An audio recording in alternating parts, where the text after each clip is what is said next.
À présent que nous avons vu comment s'effectue la communication du parent vers l'enfant avec le décorateur input, arrêtons-nous un instant sur la communication à sens inverse, envoyant les données partant du composant enfant vers le composant parent avec le décorateur output.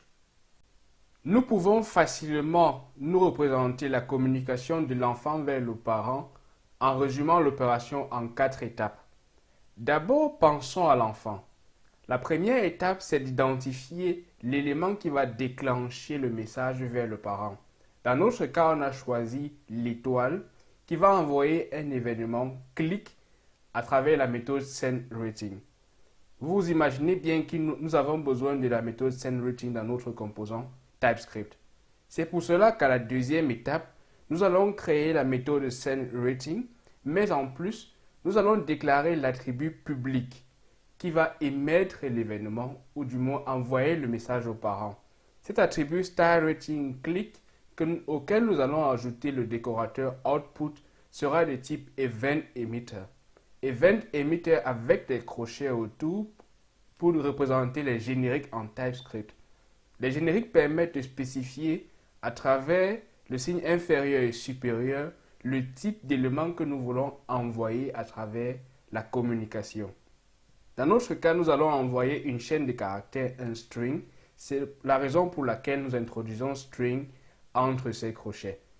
Mais nous pouvons tout de même, si nous voulons envoyer un nombre, préciser number par exemple, ou alors un objet entier, ou alors un hôtel entier, définir en lieu et place de string le type d'élément que nous voulons envoyer. À travers la méthode sendRating, nous pourrons appeler la méthode emit de notre eventEmitter et à travers cette méthode, passer le message que nous aimerions envoyer aux parents.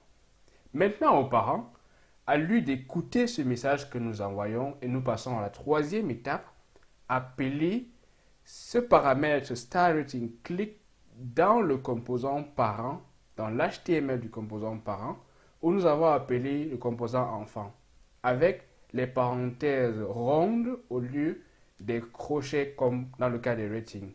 Lorsque nous avons écrit cela, nous pouvons désormais passer la réponse de l'événement avec le $event dans une méthode qui se chargera d'écouter le message envoyé par l'enfant. Ainsi, nous passons à la quatrième étape qui sera pour nous de déclarer cette méthode dans le composant TypeScript du parent public receive rating click qui prendra un message en paramètre qui est un string. Le $event qui a été envoyé envoie en plus du message qui a été émis aussi toutes les propriétés de l'événement envoyé. Ainsi, nous pouvons sauvegarder dans un paramètre que nous avons créé dans notre composant parent. À présent, essayons d'implémenter ce scénario dans notre application. À présent, implémentons les étapes concernant le composant enfant. On va commencer par le starRatingComponent.html. À l'intérieur, nous allons introduire l'action avec le clickEvent. Et le clickEvent va appeler une méthode que nous allons déclarer tout à l'heure qui s'appelle starRating. SendRating autant pour moi. Maintenant, nous n'avons plus qu'à créer cette méthode ici dans notre composant en créant une méthode publique qu'on va appeler SendRating. Et cette méthode sera de type void, ne prendra aucun paramètre. Tout ce qu'il nous manque à faire maintenant, c'est de créer notre propriété publique qui servira de liaison entre le composant enfant et le composant parent que nous allons appeler starRatingClick comme étant l'événement qui va être envoyé. Comme dit, c'est une propriété de type eventEmitter. Attention, si vous ne faites pas attention, cela sera importé de Protractor. Cela, nous ne voulons pas, nous voulons importer ça de Angular Core. Cela va être ajouté à nos imports ici plus haut. Là, on va utiliser le type générique et dit qu'on aimerait envoyer les données de type string. Et là, nous allons créer un nouvel objet de type eventEmitter avec new. Ne pas oublier de préciser que c'est un string. Et cela sera terminé. Maintenant, il nous faut ajouter le décorateur output comme on l'a fait dans le cas des input. Et ce décorateur va être automatiquement importé également dans notre Angular Core. Cela est une fonction qui ne prend aucun paramètre, autant pour moi. Et là, maintenant, nous n'avons plus qu'à émettre le message en appelant ce event emitter qui s'appelle star_rating_click et appeler la méthode emit de cette variable-là. À l'intérieur de notre variable, on peut utiliser le template string de JavaScript dans lequel on va écrire la note est et puis utiliser le dollar et puis les accolades. Et à l'intérieur, nous allons introduire ce paramètre rating qui sera reçu par le input this.rating. Maintenant, nous devons effectuer les étapes 3 et 4 dans notre composant parent. En cliquant sur l'étoile, l'événement va être envoyé. Et pour recevoir, nous allons utiliser les parenthèses pour le event binding. Et dans les parenthèses, nous allons écrire le nom que nous avons déclaré ici, star_rating_click, parce que le output nous permet de recevoir l'événement. Donc nous allons introduire ce nom dans les parenthèses et ensuite définir la réponse de cet événement dans une méthode que nous allons créer tout à l'heure dans HotelListComponent. Cette méthode-là, nous pouvons l'appeler par exemple receive_rating_click, par exemple. N'oublions pas de passer le paramètre parce que la réponse de cet envoi star_rating_click est le $event qui envoie à la fois le message que nous avons transmis, mais aussi d'autres paramètres concernant les événements rejetés par le DOM. Maintenant, cette méthode ici, nous allons la déclarer dans notre composant, à un endroit, que nous allons appeler public. Nous allons donner le nom que nous avons donné. Et à l'intérieur, on va mettre notre message, qui sera de type string, comme le même type que notre event emitter.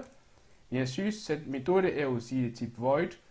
Et pour pouvoir sauvegarder dans une variable, nous avons plus qu'à créer une variable de notre choix ici, que nous allons appeler public receive rating. Cette variable aura le même type que la valeur de l'événement que nous recevons, c'est-à-dire un string. Donc maintenant que nous allons dire que lorsqu'on va appeler cette méthode ici, à travers le star_rating_click, on va passer le message dans la variable que nous venons de créer. Donc là, on va dire receive rating, autant pour moi, par receive rating click. Et là, on va passer le message à l'intérieur. Maintenant, j'ai une erreur dans l'écriture de la variable. Maintenant que c'est fait, je peux sauvegarder mes deux composants et vérifier le résultat dans mon HTML. Mais avant de vérifier le résultat, il faudrait qu'on affiche le message que nous avons reçu ici, c'est receive rating. Et pour cela, on peut le faire juste dans notre composant HTML et dire qu'avant notre liste, on aimerait par exemple l'afficher dans un alert avec Bootstrap qu'on va appeler alert. Et pour cela, on va juste passer par l'interpolation et afficher le receive rating. Notre alert peut être alert primary de Bootstrap. À cela, on peut ajouter une condition supplémentaire pour dire que ce message ne sera affiché que si réellement le receive rating affiche quelque chose ou du moins contient une variable. Pour cela, on peut faire une double vérification avec le double apostrophe. Dans notre application, nous n'avons plus qu'à cliquer sur nos étoiles et automatiquement nous aurons le message la note est 2 et le numéro qui représente le nombre d'étoiles que nous avons sélectionné. Ainsi, nous avons effectué une communication bidirectionnelle entre parents et enfants.